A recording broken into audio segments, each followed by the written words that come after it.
আসলে খুব সুন্দর একটা দৃশ্য।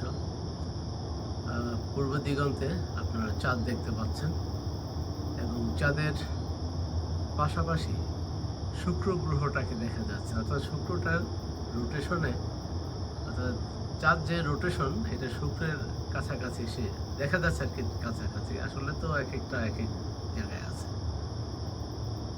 Million mile ডিস্টেন্সে। তো খুব চমৎকার লাগতেছে, মনে হচ্ছে যে আর কি খুবই ঝকঝকে আলো।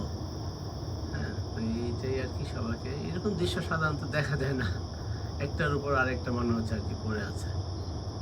তো এইটাই আর কি দৃশ্যটা। সকালবেলা ঘুম থেকে উঠলাম, উঠে নামাজ পড়লাম, নামাজ পড়ে বাহিরের বারান্দায় এলাম, এসে দেখি যে কি চমৎকার একটা দৃশ্য।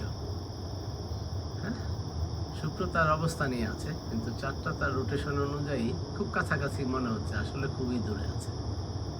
ওকে, এটাই আল্লাহর, হ্যাঁ, সর্বশক্তিমান আল্লাহ সুবহানাহু ওয়া তাআলার, তার শক্তির কিছু নমুনা।